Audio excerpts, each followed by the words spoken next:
I fear that you're going to get into medical school, get into residency, and go, what the heck was I thinking?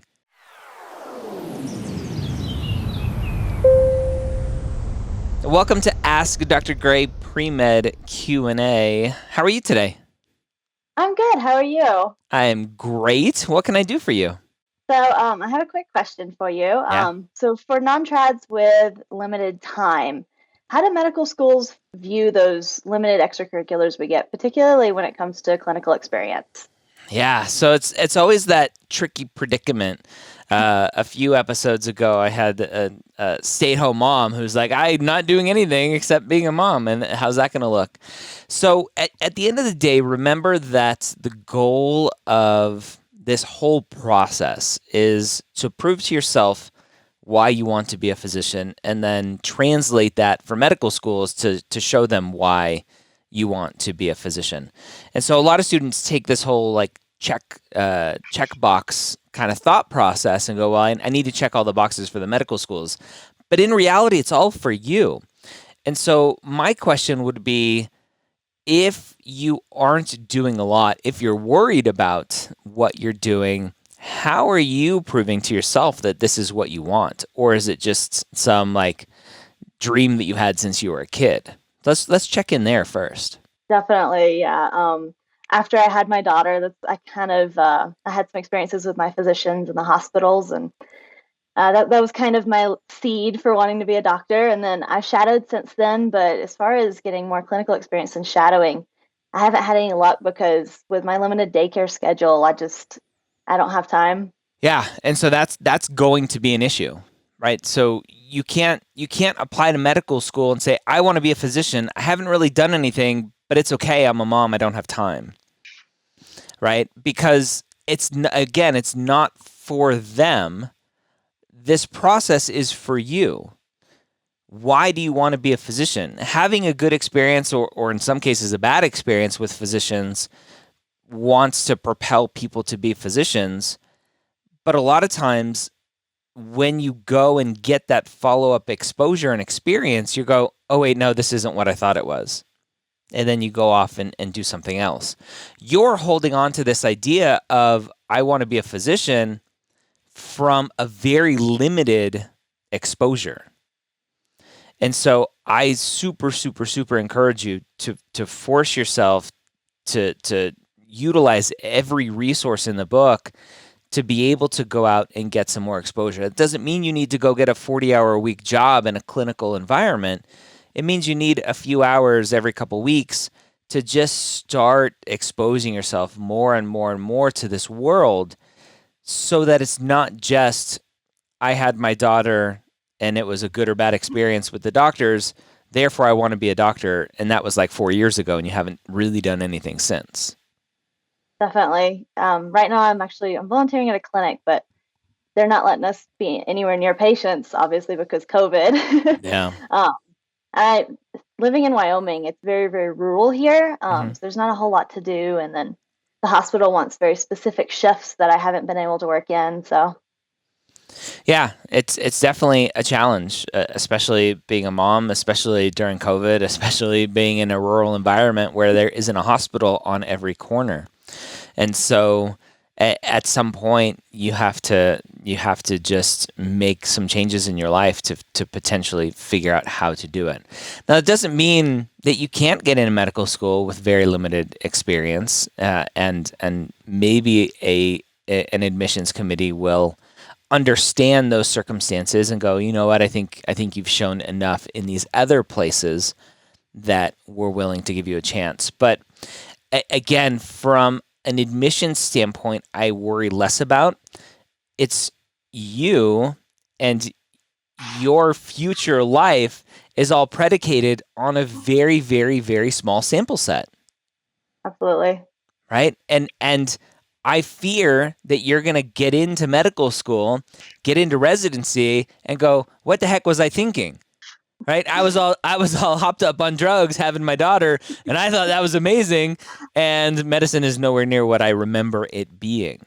Right? And that's where I will always harp on, you need clinical experience for you, not for the medical schools.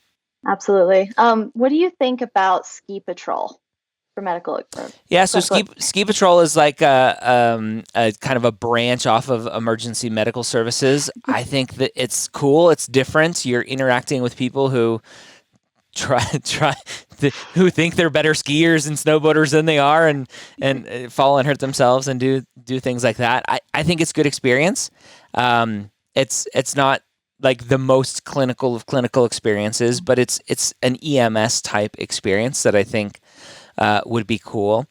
I would challenge you to go seek out, especially being in more of a rural environment. Go seek out the smaller family practice clinics and see if you can volunteer as like a volunteer medical assistant or something like that, where they're not going to have the rules in place like a hospital is around COVID, right? They're still seeing patients in the clinic, and they may be more flexible with having someone come in wearing a mask and all the other proper precautions so that you can get some experiences that you may need, and they may be more flexible around what you need.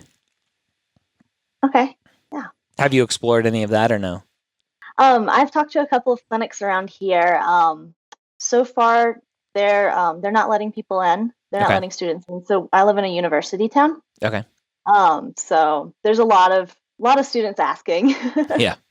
But Unfortunately, yeah. yeah, so I've asked around, and I think something like 80% of the clinics here. Okay. The last clinic is just a nurse practitioner clinic, so I haven't asked there. Okay. I think that would be perfectly fine to ask in an NP clinic, right? You're not shadowing the NP, you're interacting with patients. That's the goal of what you need to do. It sounds like you had mentioned that you're doing a little bit of shadowing here and there. Is that, did I Yeah, mishear that? so I've shadowed at least once every 6 months for the Okay, past years. Yeah, I've at least been able to find that. So good. Okay, so that's a somewhat consistent shadowing experience. So that's good. It's really that clinical experience. So think of some other non-traditional things, potentially doing hospice, right? mhm. You could do that in people's homes. Obviously, hospice people are still dying from COVID or other things as well. So people are still dying. People still need that companionship. People still need people to come into their homes. And honestly, if they're in hospice, they're maybe a little bit less worried about COVID. They're like, well, I'm dying anyway. Obviously, we don't want them to get COVID and die sooner, but maybe there's a potential change in risk tolerance there to where they're allowing people into homes and be able to get those experiences. So look at that. And then outside of that, especially right now during COVID times, things like crisis hotlines, text hotlines, kinds of things that probably historically isn't considered clinical experience, but right now when it's really the only thing possible, that maybe look at that as well. Okay, awesome. Yeah, I worked as a pharmacy tech for a little bit at the free clinic here, but I know that's not clinical. Yeah, a lot of students put it as clinical experience. I'm not a fan of putting it as clinical experience, but you're interacting, especially when you're at the clinic and not in a retail setting. That's a little bit different as well. Are there other free clinics where you could potentially get some experience? I volunteer at both of the free clinics in town. I'm not getting patient hours with either clinic. The one I work as a pharmacy tech because that's what they needed whenever I Yeah. started. And then I'm working, it's a reproductive clinic. So I just work with like passing out condom bags and that kind of stuff. Yeah. Why not get clinical experience there? Who do you need to bribe to get some clinical experience? I think I just need to be there for a little bit longer. Okay. Yeah. So I would start asking those questions. I'm assuming they know you want to go to medical school. Yes, I mentioned it whenever I was interviewing. Yeah. So I would bring it up again. How long have you been there? 3 months. Okay. So not a terribly long time. I would bring it up again and say, "Hey, like give me more. I want more. I want to interact with patients." Right? And There, and you already have your foot in the door there. You're already in. They're already letting you in even during COVID. So that potentially helps you a bunch. okay. Yeah, there. I know they talked about letting me do some phone patient background information. Yeah. I didn't know if that counted as clinical though. Right now? Sure, why not? You're Can't. interacting with them, you're asking them questions. I think right now it's about as good as it gets, and then hopefully that is a stepping stone to even more at that clinic. What else? Um, well, I'm studying for the MCAT right now. Oh, I'm sorry. Yeah. And I know I've heard of all this like yield protection, all this kind of stuff. I have a 4.0 GPA, but Yeah, I'm not doing super great on MCAT stuff. yeah. Why not? I just think it's time. I'm gonna have a good 2 months to study for it. Just study for the MCAT without studying for other things. Okay. So I think that'll be nice. Yep. But right now, I've just started a few months ago, and 2 months ago, and I haven't been able to just focus on that because I was taking 2 summer courses, and now I'm in courses again, and then with daycare being up in arms and Yeah. because of COVID and all. So Yeah. I've been going super great for MCAT. So I was just wondering, like, with a GPA like mine, I know I probably can't just like shoot for a 505 and be cool with that. Yeah. Obviously, you want as high as an MCAT as possible, but you have to balance that with you need to also apply. So it's not like you can study for 10 years and finally get that 528. I think you just need to continue. You still have a lot of time ahead of you. When are you going to take it? I'm assuming kind of beginning of the year since January. we're later on. Um, you still have a lot of time to study scores as you learn more, as you understand the MCAT a little bit more. Scores will start to go up. Is the hope, and obviously having proven yourself already as a good student, at least from a GPA perspective, you have some innate ability to study and do well on tests. Now it just needs to translate to the MCAT specifically. So continue working on it. I think you're way too early to start asking some potential questions about what if, what if, what if. You have a lot of room to go up on the MCAT in terms of timing. Now, going back to kind of the yield question, where were you going with that? I think I was really just. I think I saw that in context. I'd never go onto those websites like ESPN, Shh, Reddit. They scare shh, me a little shh, bit. don't say their names.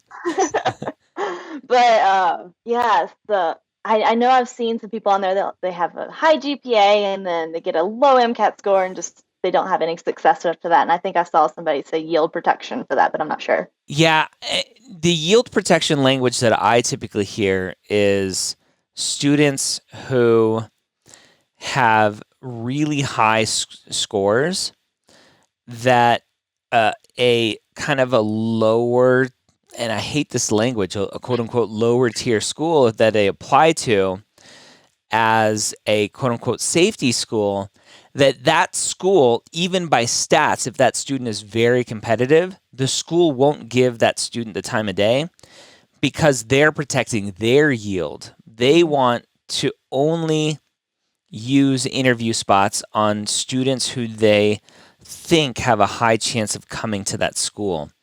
And they can sense potentially when a student is using that school as a quote unquote safety school, and they'll go, yeah, they look good on paper, but it's not the fit for our school.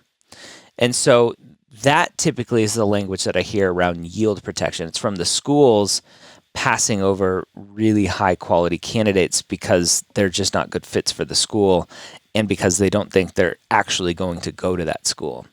I had, just as a more concrete example, there was a student a couple years ago that I chatted with who was a Texas resident, applied to Texas schools, had a very good MCAT score, very good GPA, had a few interviews in state, applied to some out of state through AMCAS and didn't get any interviews. And I said, well, you don't know if you weren't competitive. There's a very good chance those schools saw that you were a Texas applicant and assumed that you were just going to stay in Texas because you were good enough to get into some Texas schools, and they just didn't want to waste an interview spot on you. So there's lots of reasons why a student gets an interview, doesn't get an interview, gets an acceptance, doesn't get an acceptance. And that's where the biggest thing that I challenge students on is don't just look at, oh, there are other students with a 4.0 with a low MCAT who didn't get in. Therefore, if I have a 4.0 and a low MCAT, I'm not going to get in, because there's so much more to an application than that. Okay, that makes sense. All right. So where you're at, what are next steps for you? MCAT, I'm working on a personal statement. Okay. I hate writing about myself particularly, so that's Well, fun. I'll tell you that you're probably having a hard time writing a personal statement because you don't have clinical experience, or a lot of it. I was able to write about the clinical experiences that I've had through shadowing, and I've had some meaningful patient interactions there. I got So lucky with my I'll shadowing, stop you. So shadowing in my mind, every time I see shadowing in a personal statement, it's usually the weakest story in a personal statement, because shadowing is so passive that it's really not that impactful to go, oh my God, that was amazing, I need to be a physician. Because usually what happens is, I saw the doctor do this, I saw the doctor do that, the doctor did this, the doctor did that, the doctor treated the patient, oh my God, it was amazing. It's all about the doctor, and you're like, I want to be a physician because of that doctor. That's what shadowing typically leads to when you're writing about it in a personal statement. And so I challenge you to not write about shadowing in a personal statement, which will leave you probably with nothing else to write about, which brings me back to where I was going. It's too early to write your personal statement. So I would stop worrying about writing your personal statement. Anyway, for anybody, I typically don't start, I don't recommend starting to write it until January of the year you're applying anyway. Okay. That'd be a little easier. Maybe One less thing on you. I do feel like the one shadowing experience I had, I'm not actually, in my personal statement, when I talk about it, I'm not actually talking about the physician. It was actually a very specific interaction I had with a patient. So I think I wasn't actually going to put anything from shadowing in there, but that one interaction, I felt really compelled to put it in. Okay. And maybe it was a little bit of a shadowing plus experience and not just the super passive shadowing, which is fine. Yes, it was definitely different from my other shadowing experiences there. Okay, cool. Anything else? I think that was everything. All right. Well, thanks for coming on and asking your questions, and hopefully I was able to help you and give you a little bit more clarity on next steps for you. Yeah, thank you so much. You're welcome.